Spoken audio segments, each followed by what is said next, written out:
Everybody says that AI is going to take over your job, but now understanding that just a tool. For your company in particular, are they embracing AI, do you feel like? Are they encouraging you guys to use it? There's a lot of things that I see that are AI generated. In the last 6 months, there's been more of a boom than there had been. Sure. Things are kind of progressing quickly. AI can't turn the wrench. We were able to use AI instead of calling corporate, going through all of our manuals, because they've uploaded that information and made it public versus keeping it private as they always have. It allows us to be able to quickly and more efficiently treat a situation. What would you say biggest tip for someone who hasn't touched AI at all?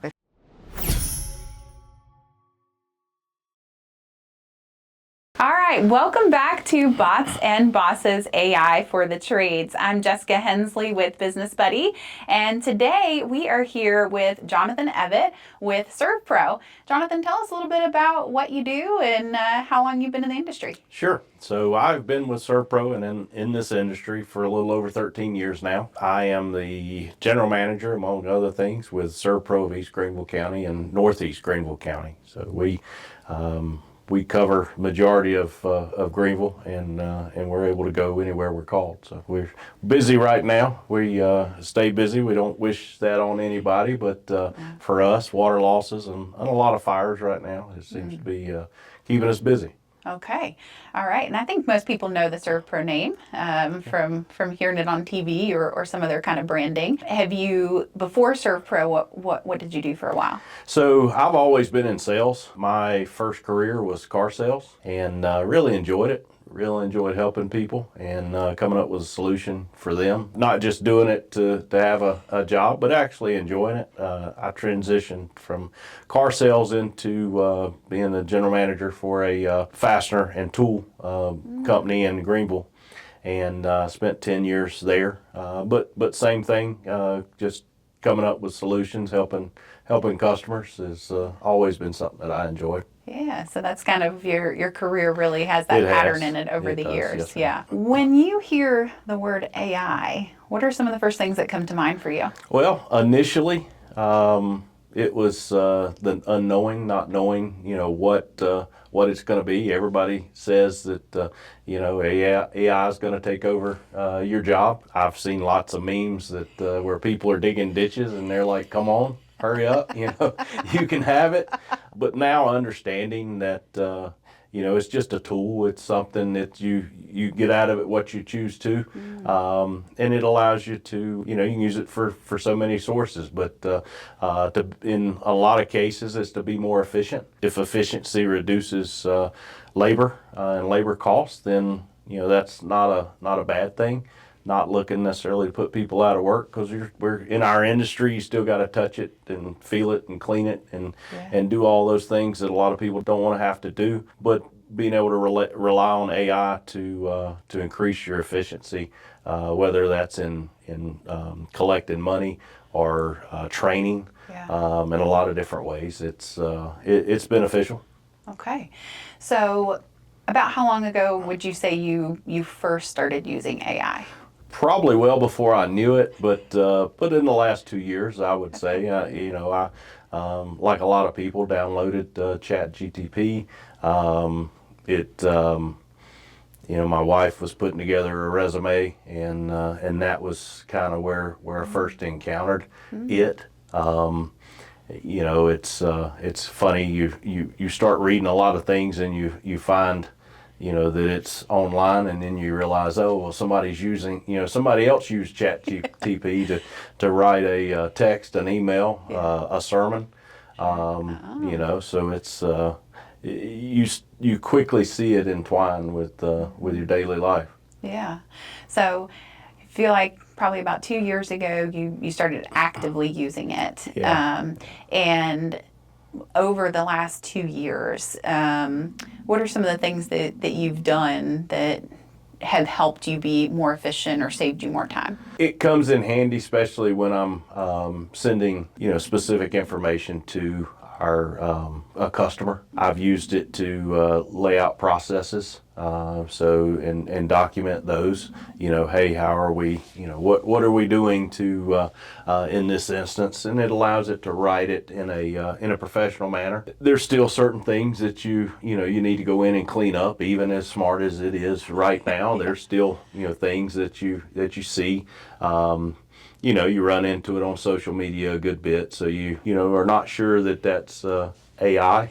And in others, it's obvious. It's rather obvious. But for me, just again trying to add to the efficiency, putting words together and being able to dissect something quickly. Hey, what does it's kind of like the footnote. If you're trying to get footnotes or condense this into what it's saying, but, a lot of us, and even me, are so wordy in everything that we write, because we feel like that we need to cover everything, but really, what's it saying? And I've used it in that aspect. Scan a document in and tell me what this person's trying to say. Yes. So it's come in handy there. Yeah. It's funny. My wife and I watch an old show pretty much every night now, and it's based on the machine, and the machine identifies people that are in trouble. Okay. And so it's using cameras, and it's throughout the city, and on their phone and things like that. And it's interesting that I think early on most of our thoughts of AI were based on that it was going to be a big brother. It was going to come in different areas, and as we talked about just a second ago, taking people's jobs and things like that. If it makes fast food efficient, then maybe that's better. I don't know that it in a lot of ways that it does. There's certain things that you can automate that'll help, but you still got to have people, and not being scared of that. I think's a big thing that I've learned in the last few years with AI. I feel like in the last 6 months, I would say that there's been more of a boom than there had been. Sure. Things are kind of progressing quickly. And with some of the other people that I've talked to who are in the trades, they're like, hey, AI can't turn the wrench. So there's a big difference between what the capability of it is right now, and it taking, someone's job who's going out and doing the actual labor. So I agree with you that, I think people's perception was kind of based upon things that they heard, from way back when. And now that it's here, now it's like this little, partner in your computer that, or your phone, that you can use as like a thinking buddy or someone to help you with systems and processes. I think people are getting to understand that more and more, and that's what I'm hearing from a lot of people who are in the trades. Now, for your company in particular, are they embracing AI, do you feel like? Are they encouraging you guys to use it, or is that still kind of... Since we're franchised, we rely a lot on corporate, and we're corporate requires that we use certain guidelines, and I think that they're trying to navigate that on their side. There's a lot of things that I see that are AI generated. I don't think that we have a specific policy just yet on a corporate level that says, okay, these are, this is how we're going to use it. One thing that you and I were talking about just before we sit down is our corporate office has started loading a lot of our products, the cleaning products, professional cleaning products that we use, onto AI. And what it has allowed is our people to go on and even voice to text, hey, what's the best Servpro product for this application? Right. And that helps a ton, because there's only so much training that we can give to our people and put them in a situation. We recently had a domestic issue at a home that we were called in to clean up, and the police had sent off about 15 tear gas canisters into the home. Oh, wow. And that's a tough thing to clean up. One, it's a heavy powder, and how do you dilute it? How are you able to treat it? And that was something that we were able to use AI for. Instead of calling corporate or going through all of our manuals, because they've uploaded that information and made it public versus keeping it private as they always have, it allows us to be able to quickly and more efficiently treat a situation, clean up what we're looking to do. Right. And tear gas is tough. I mean, I went into it a few days after we started cleaning, and I thought I'd be okay, and I wasn't. It immediately started affecting me. But how do you do things like that? And that's relying on AI for that quickness, the quick turnaround on answers is a big part of it. And I think two parts there. First is I'll tag in what you said about corporate guidelines, because I don't think that it's just Servpro or other franchises that are trying to navigate that. I think that's everyone right now trying to figure out, like, what do we use it for? What do we not use it for? As a business owner or even a manager, what do we allow our team members to use it for? What do we say, hey, no, you still have to do that, by hand, for instance? And that's an interesting dynamic to try to figure out, because there aren't any rules really, right? And so, as you said, corporate is, kind of navigating what do those guidelines look like, but then they have to put that out to each individual office, and you guys have to adhere to it. Yeah. So yeah. And then the other thing you mentioned is just the ease of use. So that quick answer, something that is like a library, where before it might have had to be, I've got to search through this to find this and get this answer. It's easier for me to call. Now it becomes easier to search. It is, and the quickness that it has just in creating images and anything like likeness, anything that you're using, it's amazing how quick that is. I mean, it's something like an image. It's something that would take a team, several of multiple. Yeah. I mean, you create those things, but several people. Yeah. Several days to be able to create and put and incorporate, the different facets of the company and what you want to see and colors and anything like that. And it automatically already knows. It knows what the Servpro color of green and orange are. It knows what the what the standards are in terms of the branding and things like that. So if you're creating something, it's already there. It's pretty amazing. When you started using AI maybe 2 years ago, probably like most people, you're just kind of like, hey, write this email or I think that's what most people like the introductory to it is. Did you kind of have any vision of what it might be in the future? And could you imagine it being where it is right now? Not on a positive level. The assumption is that it's bad. Yeah. That it's it's going to replace things, or it's going to do this, or it's whatever it may be, but didn't think of it in terms of a positive and a helpful level. But I think it has both of those possibilities. Yeah. It could be used for wrong things because it can scan the internet in a speed that that nothing else does, and reach and grab it. I mean, you can Google it and you'll get a snapshot of what's there. You can only refine your search on Google so much, and you're still going to be isolated with the same results. It's still going to come, doesn't matter the way you put it, it's still going to just bring you, those results. But with AI and that side of it, you type in a few specific questions or responses and what you want to see, and that's what you see. Now the backside of that is did it create it or did it exist? So maybe that's a little, does it fill in the blank to be helpful? Right. And does it have that capability? I think those are sides that you're not real sure of. Now, has it created something? Has it become the smart Wikipedia? So is it true information? That's right. It's giving you a quick response. Yeah. But is it giving you truthful information? And I think that's a side that we still have to try to figure out, and maybe we ask it to be truthful, when it gives a response. Yeah. So. Well, I mean, that brings up a good point too, because you mentioned like the corporate office is loading information for AI to be able to talk about the products, for instance.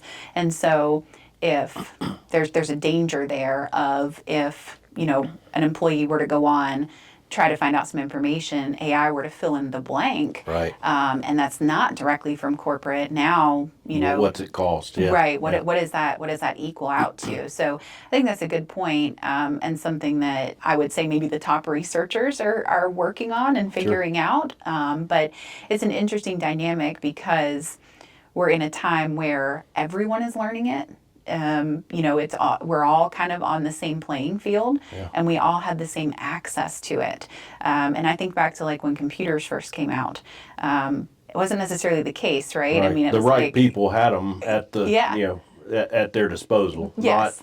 Not everybody. Yeah. Not common folk. Yeah. Right. It took years, right, for that progression to happen where it was like, oh, now everyone has a computer. And if you don't have a computer, you're like, oh, really? Yeah. At what point does that happen with AI? Do you see that already in your day to day that like everyone around you is using it? Or is it a select few still? For the most part, I think in whether they know they are, in some way they are.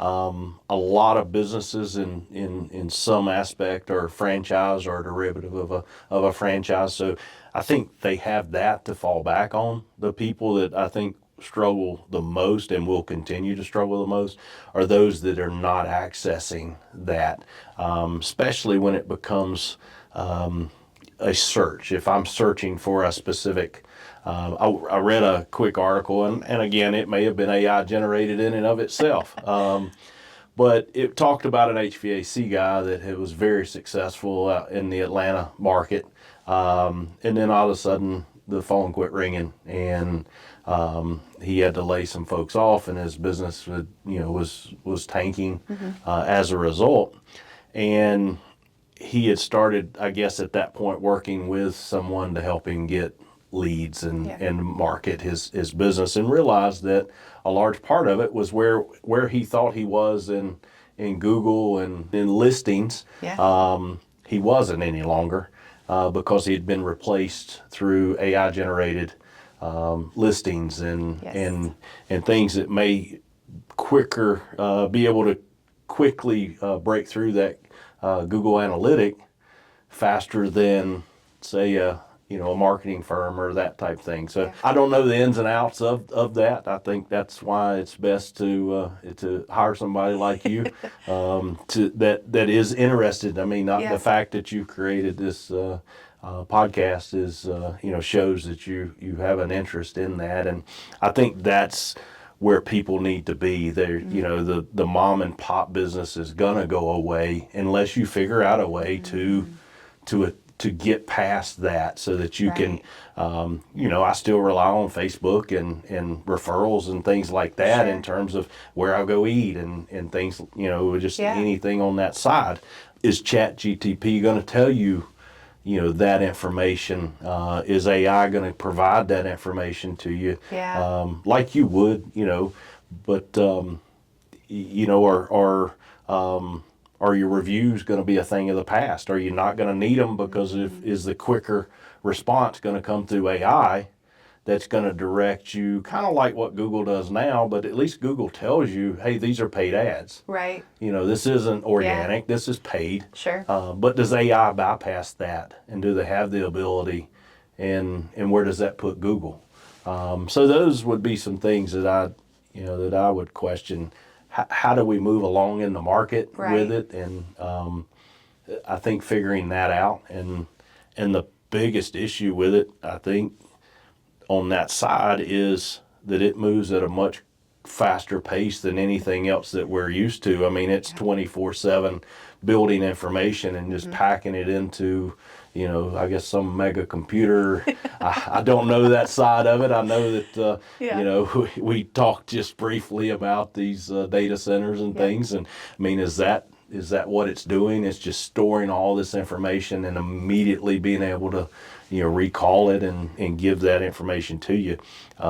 Does it go faster than, what the industries that are relying on it can keep up, and who helps navigate that? So I mean, that's kind of a question to you is, how do you navigate that side of it as somebody that's that's helping businesses to succeed. The marketing landscape has changed drastically in the last 8 months. And based upon my thought process and all of the research that I've done, I believe that in the next 8 to 12 months, it's going to change even more.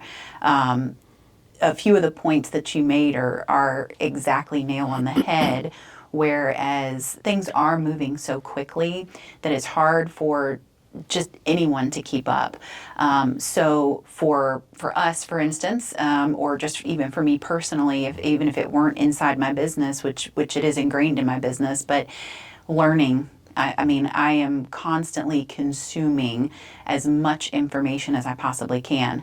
And I'm not consuming it directly from AI. I'm consuming it from other sources. So I'm consuming it from classes. I'm consuming it from certificates through Google. I'm consuming it through videos of people who are actually, putting it into play, or who have even worked for, massive companies like Amazon who've had AI for longer than we have. That's where it becomes really interesting, because the amount that you have to consume, I mean, it's almost exhaustingly overwhelming because it is moving so fast.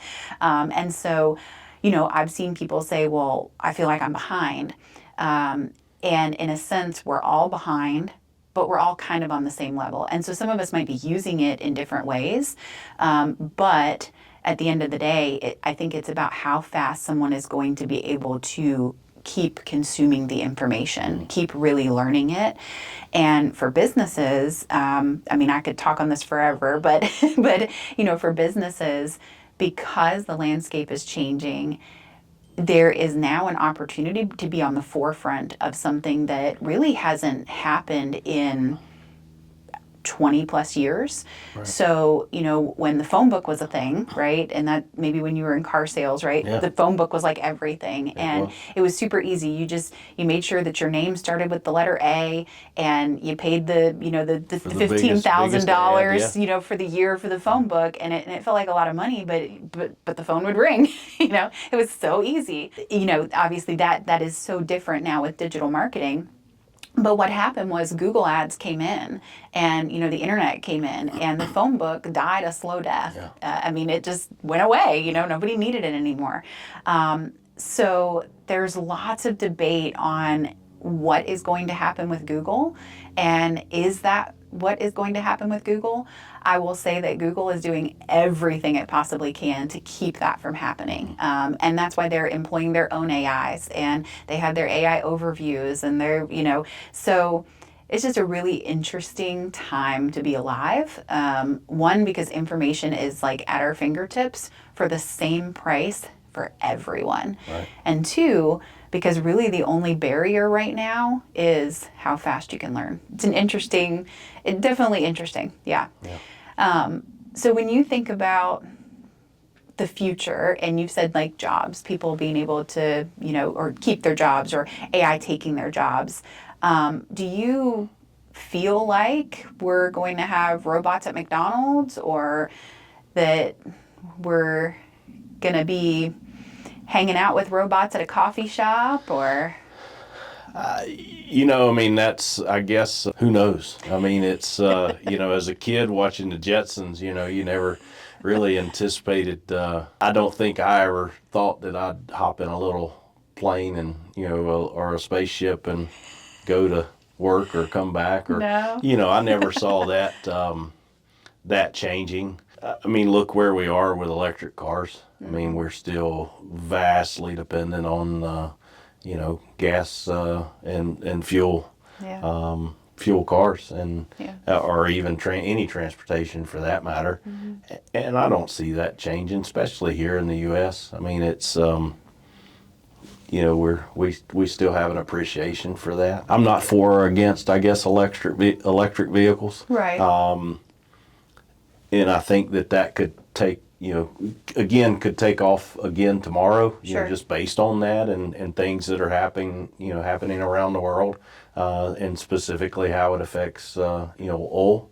But, the downside of an electric vehicle is the battery. Yeah. And so it's the life of the electric vehicle, but yet, you know, the damage that it does, whether it's to the earth or could do, you know, based on it malfunctioning and that type thing. It's the way that lithium affects us. It's amazing that that's in the ground, and it's very stable where it is. But as soon as we pull it out, it becomes very unstable. Yeah. And I think AI kind of could have that same effect. We just don't know, you know. I mean, electric cars, yeah, that's a great idea. And then we attempted to put it into practice, and we realized that, you know, we're 20, 30 years behind.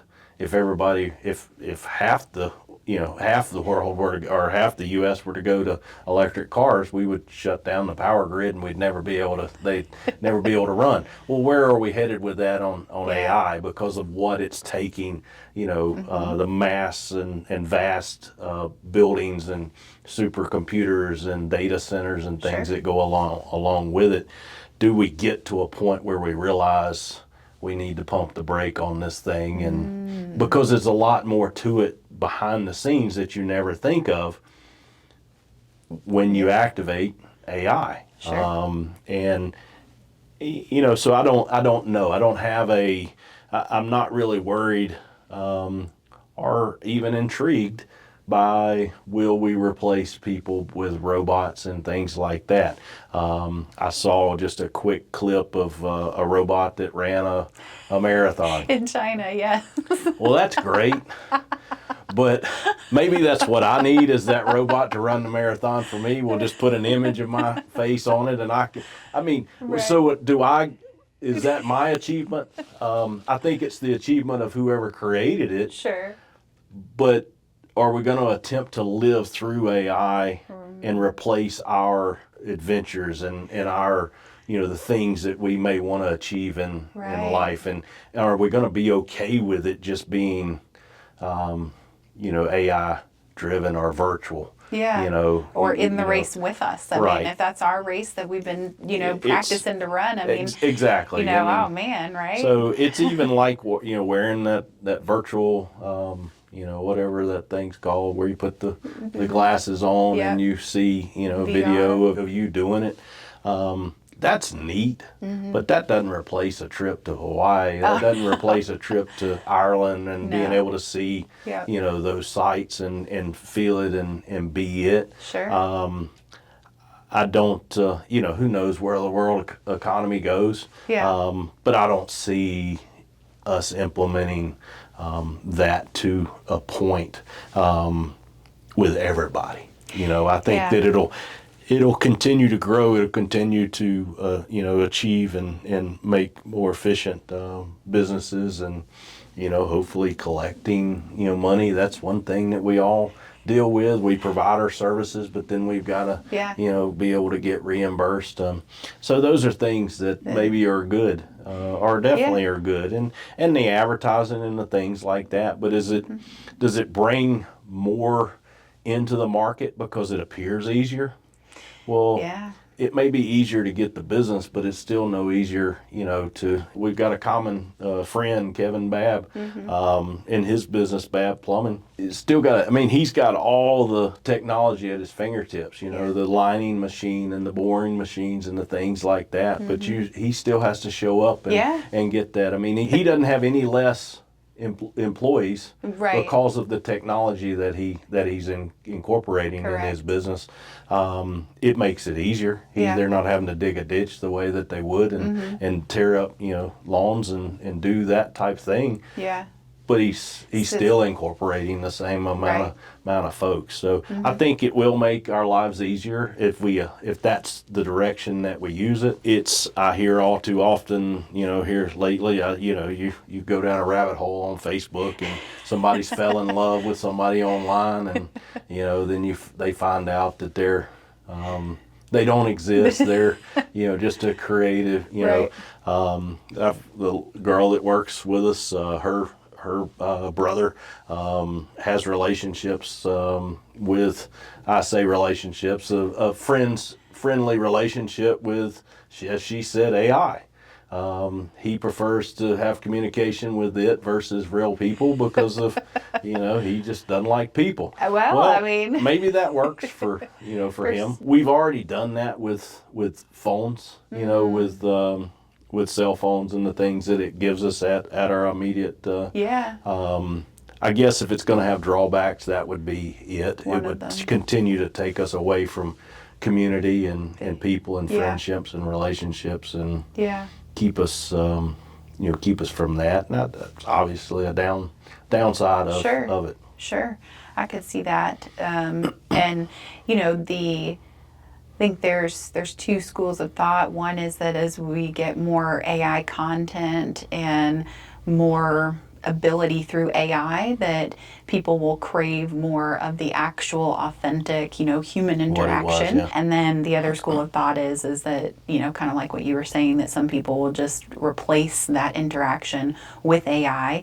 And maybe that has to do with their personality more than anything, right? I mean, maybe it has nothing else to do with other than the AI is different because it's meant to be, kind of complimentary and depending on how it's programmed, non-argumentative. Right, but it doesn't get to know. a point where it disagrees with you and, and you're not prepared for that. Oh, yeah, yeah. I think it's how you program it, too. I mean, we've created some different bots for clients or even ourselves, and depending on what you tell it, right? I mean, it can have a pretty opinionated thought on things. Yeah. So you start to think, wait a minute, wow, but that's certainly interesting. You mentioned that, you're kind of using it for some systems and processes.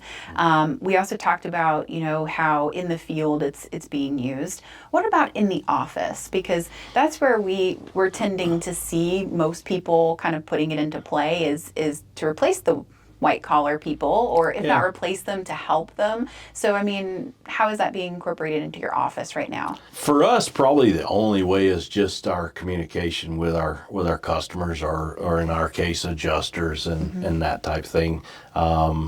Condensing. So I just updated my computer, and part of that is corporate requires now on our emails a two-phase verification. Yeah.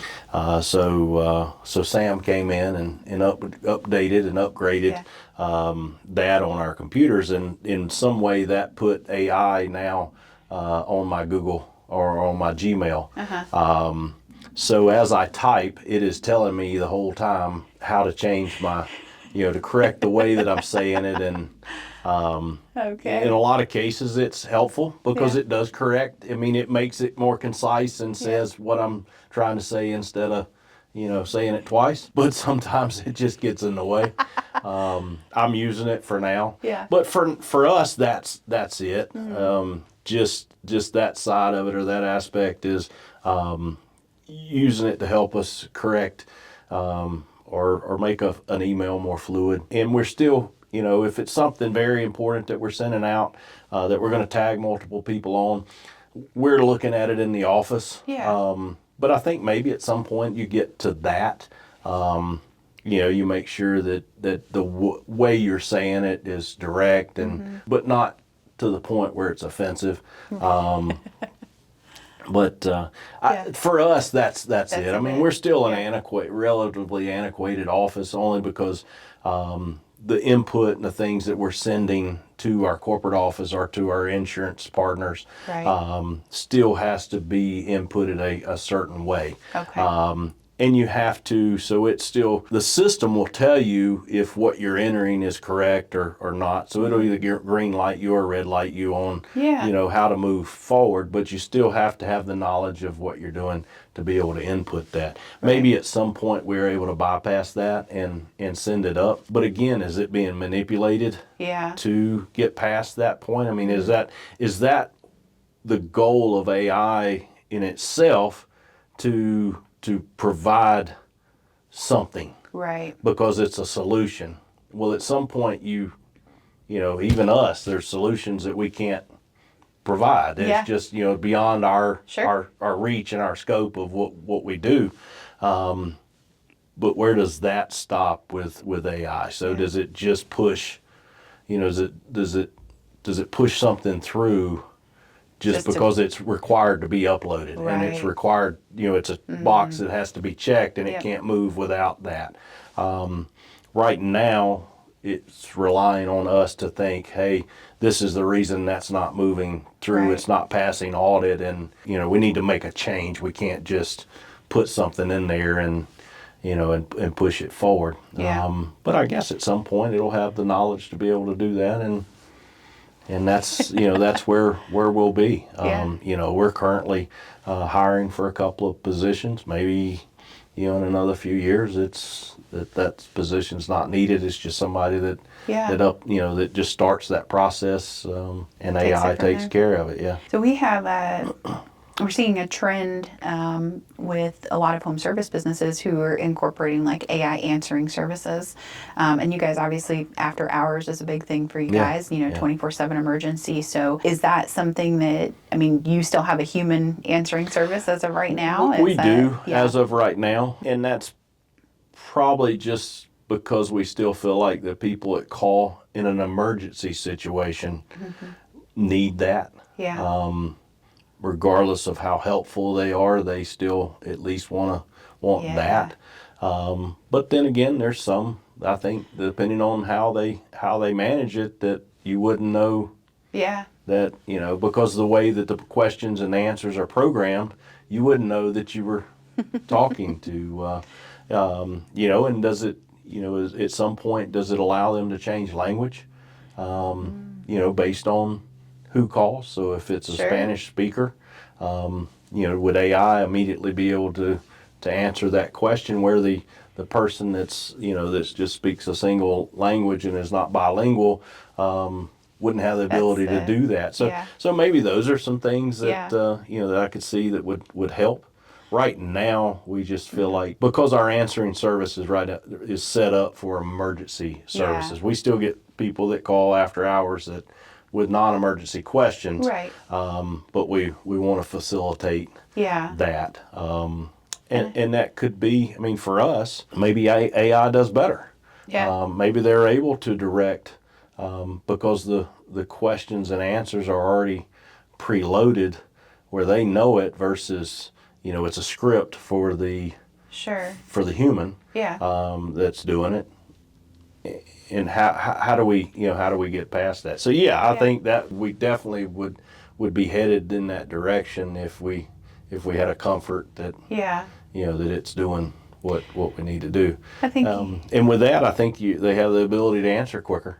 Yeah. Because they're not waiting on an individual to take that call, and that's the other side of it is, if it rings 3, 4, 5 times, they're going to hang up and call a competitor. Right. And that's just not something we want to.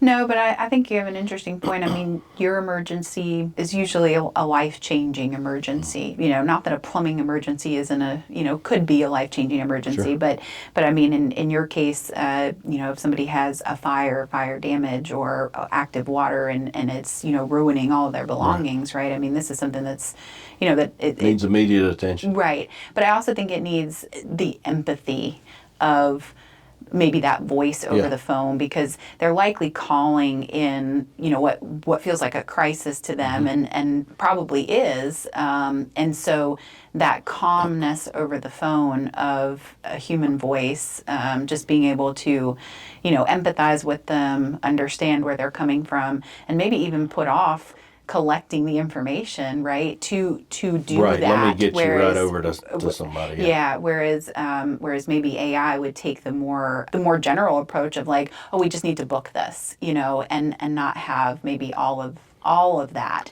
They definitely can empathize, and they, will be conversational, but to the point of, I'm in a catastrophic, life-changing situation, I need to talk to someone. Yeah. Interesting.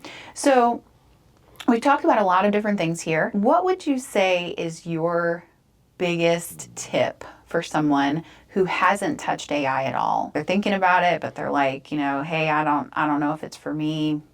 What would you tell them? The short answer, book some time with you, and navigate it. I didn't pay him to say that. Yeah, and get some help navigating it. like you said, it's costing us all basically the same. You know, I've whether I'm on the latest iPhone or somebody's on an Android, they have access to the exact same information. But you could expand that, and I think that without having somebody that is, as you said, is studying it and going through it daily, you know, I think about the trends that are on AI.